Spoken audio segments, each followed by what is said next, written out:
Welcome to Navigating Life with Neurodiversity, a podcast about identity, healing, and honest conversations for those who feel deeply, think differently, and live uniquely.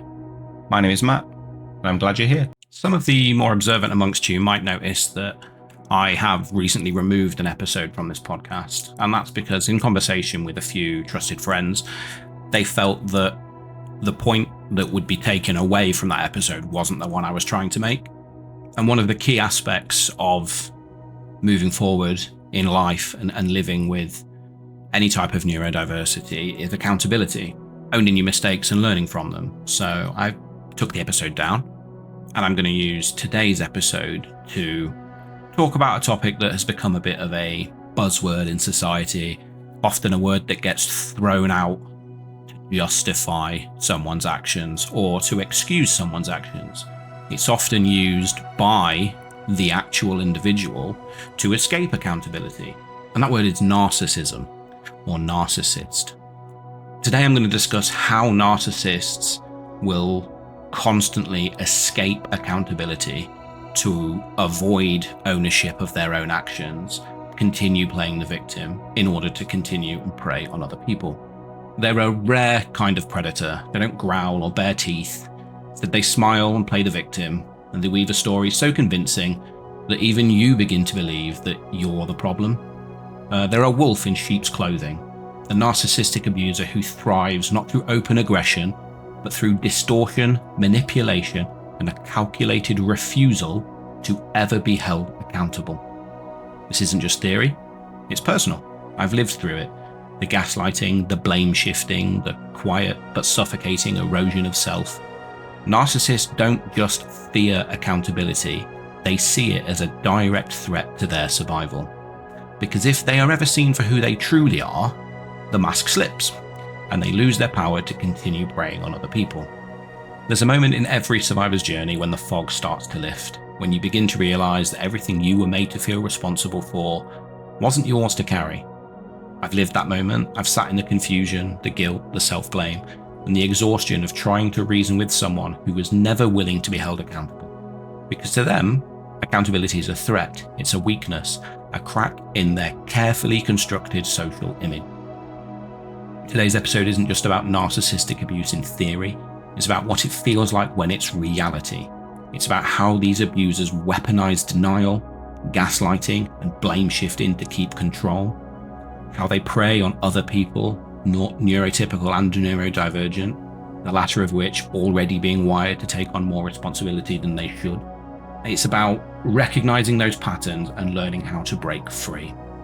So if you ever find yourself listening to someone brag about how they've cheated on someone that they're planning to marry multiple times, and then blame that person because they left them, so this is what they should expect, just know that person is a narcissist, and that person has never been a victim. They are the predator.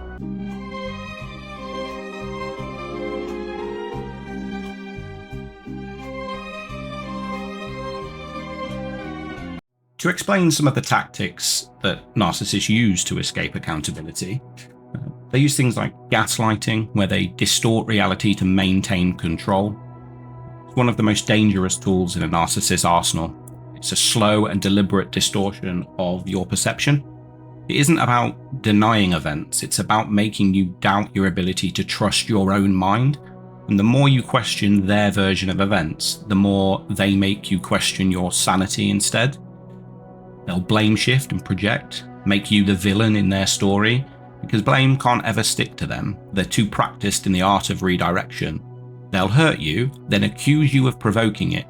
They project their behaviour onto you, so you end up defending yourselves from the things that they are actually doing. There's something called DARVO, which is deny, attack, reverse victim, and offender. And this manipulative tactic sees the narcissist not only denying the abuse, but then attacking your credibility and casting themselves as the victim. You go from survivor to villain in their carefully crafted story, and others often believe it. The reason that narcissists must avoid accountability at all costs is they will often present themselves as charming, charismatic, sometimes even altruistic. And that's the sheep's wool, but underneath it lies the predator. The accountability threatens their image, and their image is everything. If the mask slips, the illusion dies.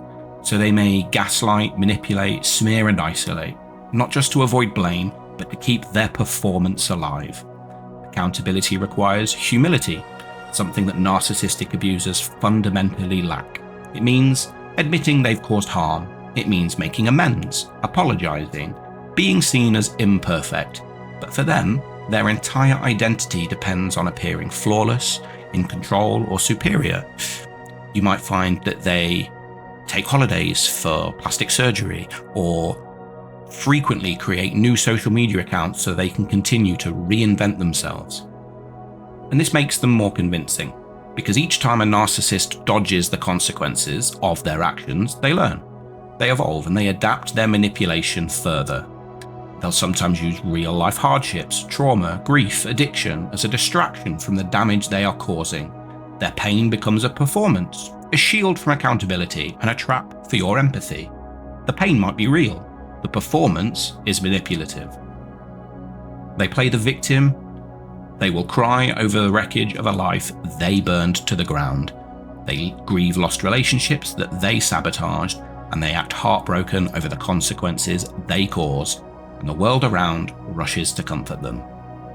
It's like watching someone deep in addiction, talking about how substances have destroyed their life, but continues using those same substances to hurt other people without taking responsibility.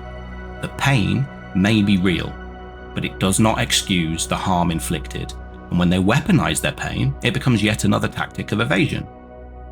And they'll cry more convincingly. They'll say the right buzzwords like, I'm healing, I'm in therapy, I'm trying.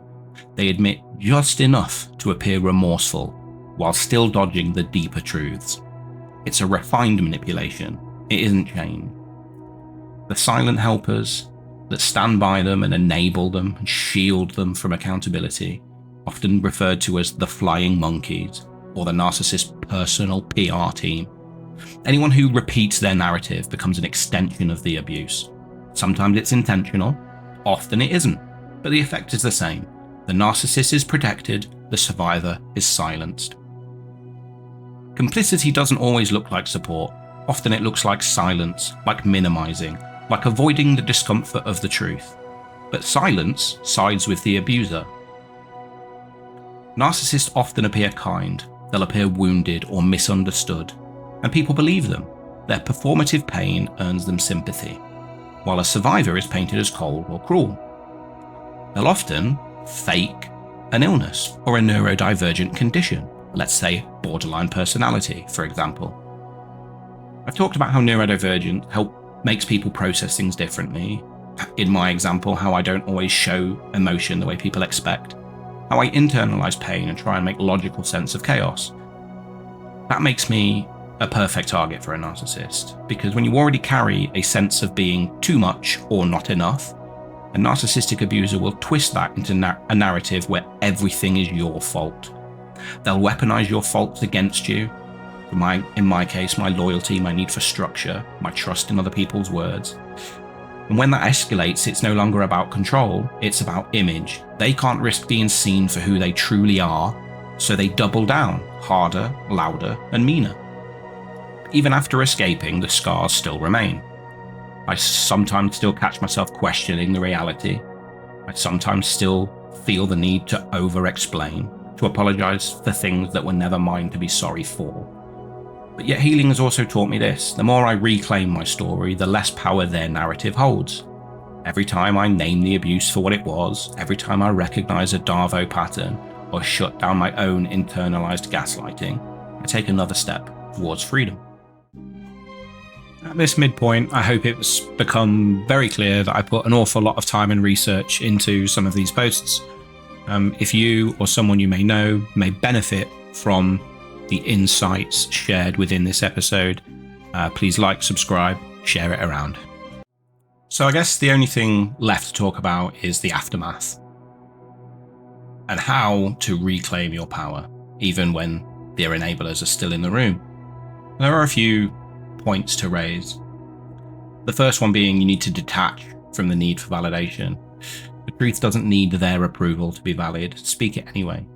even if you're the only one in the room telling the truth. Anchor yourself in reality instead of their narrative. Write it down, journal, maybe start a podcast. Seek trauma-informed support. Ground yourself in reality, not their distortion. Set boundaries, even when they're uncomfortable. Because you can't always remove the narcissist enablers, but you can remove your energy from their narrative. Say no, step back, protect your peace. Simply don't speak to them. Speak the truth, strategically. You don't need permission. Tell your story, not to win a debate, but to reclaim your voice. Let truth be your anchor, not their reaction. Cultivate your own circle of reality-rooted support. Even one person who sees you clearly can be a lifeline. Build your own safe space, like a blog or a podcast, where you can tell the truth without having to translate your pain to be believed. Redefine power on your own terms. Because their power is fear and performance, yours can be clarity, self-respect, and truth. You've escaped, you're healing, you're speaking, and that's power that they can't take back. So if you've ever felt like your voice has been erased by someone else, if you've ever been made to doubt that your pain by people who are supposed to protect you, if you ever sat in a room where everyone defended the abuser and wondered if maybe it was your fault, this episode's for you. You're not imagining it, you're not alone, the truth matters, even if nobody is clapping for it. And the wolf might be wearing sheep's clothing, but you don't have to stay silent while it devours the others. You can be the person who speaks up, the one who breaks that pattern, the one who says, not anymore, not again, and not today. Thanks for listening to Navigating Life with Neurodiversity. If this episode resonated, follow on Spotify or wherever you get your podcasts from. Share it with someone you care about, or leave a review. It all helps more than you know. Until next time, be kind to yourselves.